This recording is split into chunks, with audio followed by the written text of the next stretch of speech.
Imagine for a moment that you live in an ancient land, filled with mysteries and stories echoing through the mountains. Now imagine that as you walk through these lands, you notice a people who are constantly shunned and avoided, as if they were cursed. These people are the Samaritans. But why? What did they do so wrong to be hated by the Jews? You see, this story is darker than it seems. It wasn't just a petty neighborly feud. There was something deep, almost frightening, behind it. Imagine growing up in a place where no one wants to come near you, where people turn away when they see you, where you're treated as if you carry a mark that no one can erase. Have you ever felt that way? Excluded, as if you didn't belong anywhere? Well, the Samaritans knew that pain all too well. But here's the part that almost no one talks about. This rejection wasn't just due to differences in beliefs. No, there are dark secrets, ancient betrayals, and forgotten prophecies that forever changed the way these peoples viewed each other. The Jews accused the Samaritans of betraying their faith, of mingling with enemies, and abandoning their sacred roots. And this feud sparked hatred, wars, and a lot of fear. But hold on, I know all of this might seem confusing and even a bit frightening, and that's exactly why you need to watch this video. I'm going to tell you the details behind this story of rejection and reveal the truth behind this rivalry. If you've ever felt left out, misunderstood, then believe me, you'll understand what the Samaritans went through, and I'll show you what we can learn from all of this. The answer is closer than you think, and it might just change the way you see this ancient story, and even your own life. So are you enjoying this story full of mysteries and ancient secrets?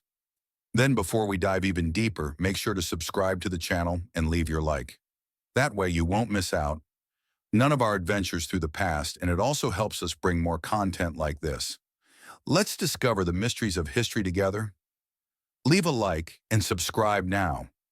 Imagine that the Samaritans were like a group of people who lived in an old neighborhood. Even though the great Roman Empire ruled everyone, these people managed to maintain their own way of living and their traditions. They were different. They had their own customs and an identity that they never left aside, even if the Romans tried to control them.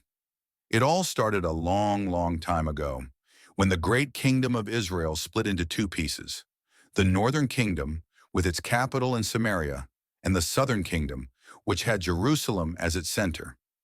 It was as if a large family had separated into two different sides. And guess what? The Samaritans were from the north, while the Jews stayed in the south, each group following its own path. But one day the northern kingdom, where the Samaritans lived, was invaded by the powerful Assyrians about 700 years before Jesus was born.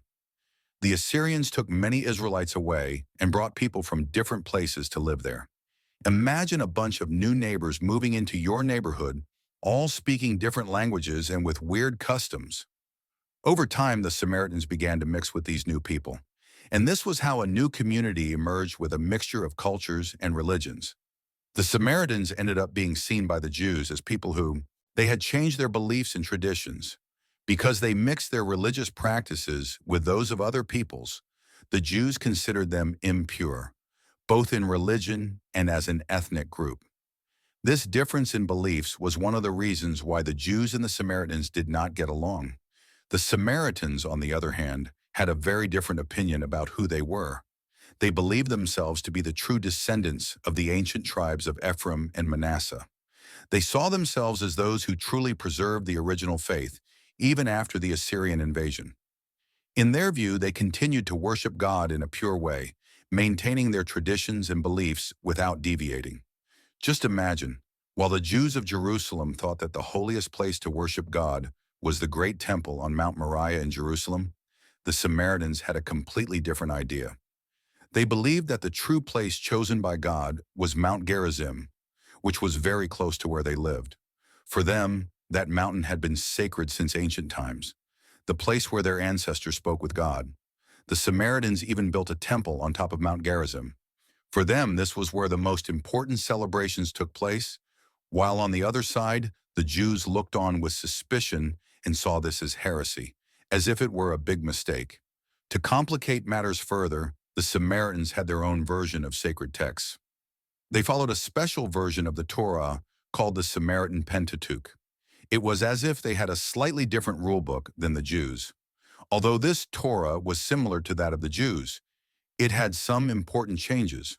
For example, while the Jewish Torah stated that Abraham nearly sacrificed his son Isaac on Mount Moriah in Jerusalem, the Samaritan version claimed that it happened on Mount Gerizim, the place they considered sacred.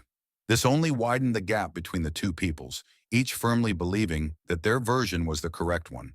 This difference in beliefs led to many conflicts between the two groups over the years.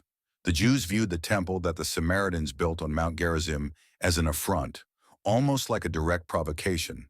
For the Jews, there was only one true temple, and that was in Jerusalem.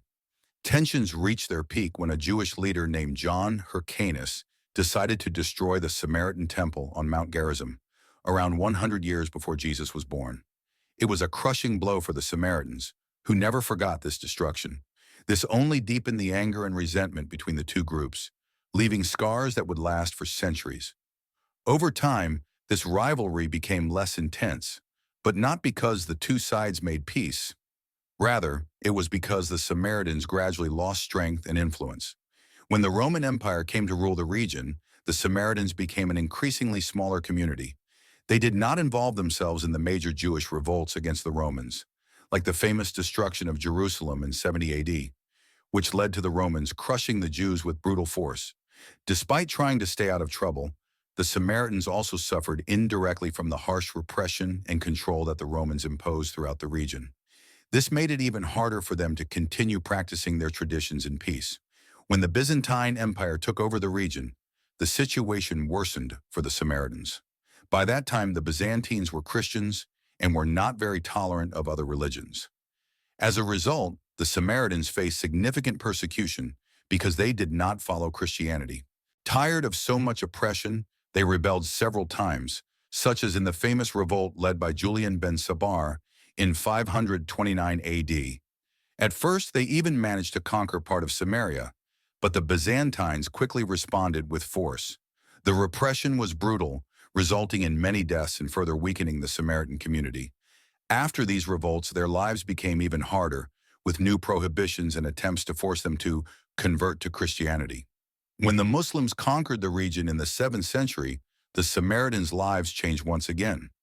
Under Islamic rule, they were classified as dhimmis, meaning they had the right to practice their religion, but under certain conditions. This meant they could continue their religious practices, but had to pay a special tax known as the jizya. This tax was a heavy burden for the community, especially for poorer Samaritans, who began converting to Islam to avoid the payment. Even so, many remained steadfast in their beliefs, although economic and social hardships kept growing.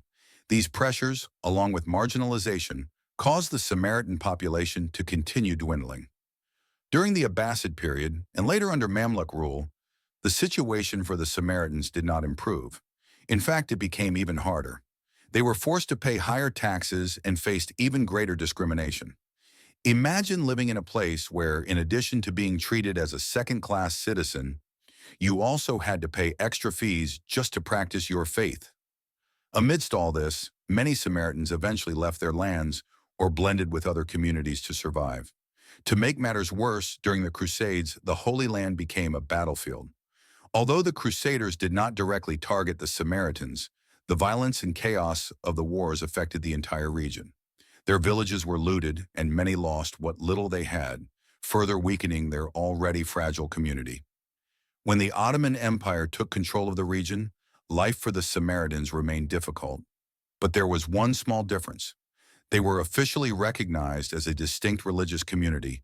However, this recognition did not mean any special protection. They still had to pay extra taxes and deal with social discrimination. During the 400 years of Ottoman rule, the Samaritan population continued to dwindle. The situation became so dire that by the 16th century, there were only about 200 Samaritans left. Many of them faced persecution, were forced into marriages outside their community, or had to convert to other religions to survive. Even so, they never completely disappeared, holding on to their ancient traditions with all their strength.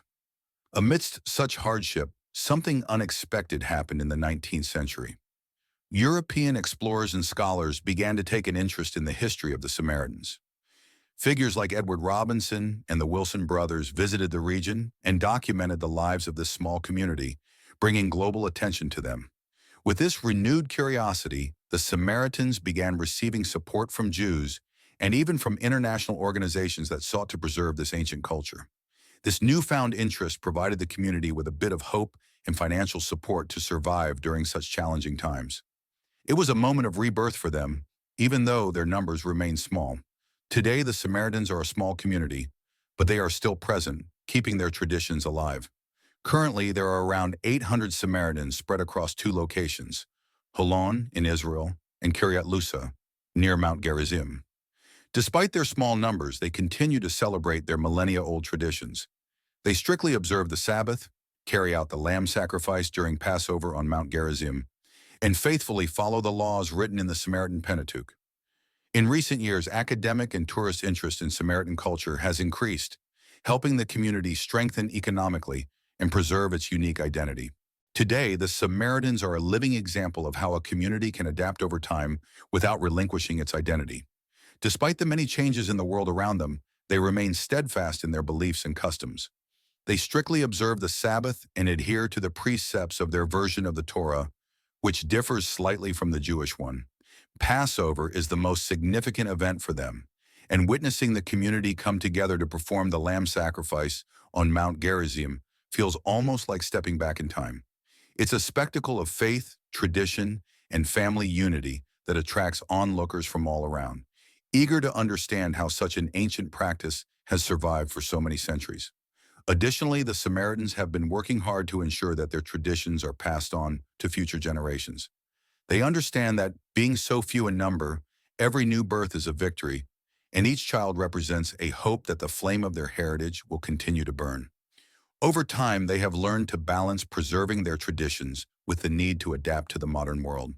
By using social media and the internet, they share their story, hoping to spark the interest of people who might not have even known that the Samaritans still exist. And so, this small yet determined community continues its journey as guardians of a unique heritage. They remind us that even in a world where everything seems to change so quickly, there are things worth preserving and protecting at all costs. Did you enjoy discovering all the secrets behind this fascinating story of the Samaritans and the Jews? I know it was quite the journey. Now you understand how these ancient conflicts have shaped so much of what we see today, right? But hold on. If you found this story interesting, get ready, because there's much more to come. The next video will take you even deeper into the intrigues, mysteries, and lessons that history has to offer. So stay tuned. The history of the Samaritans. Why were they rejected by the Jews? Was just the beginning. Oh, and don't forget to subscribe to the channel and hit the notification bell. That way, you'll be the first to know when the next chapter of this incredible story goes live. See you in the next video. So, did you enjoy uncovering all the secrets behind this mysterious story of the Samaritans and the Jews? I know it was quite a journey. Now you understand how these ancient conflicts have shaped so many things we see today, right? But hold on. If you found this story interesting, get ready because there's so much more coming your way. The next video will dive even deeper into the intrigues, mysteries, and lessons that history teaches us. So, stay tuned. The history of the Samaritans. Why were they rejected by the Jews? Was just the beginning. Oh, and don't forget to subscribe to the channel and hit the notification bell. That way, you'll be the first to know when the next chapter of this incredible story is released. See you in the next video.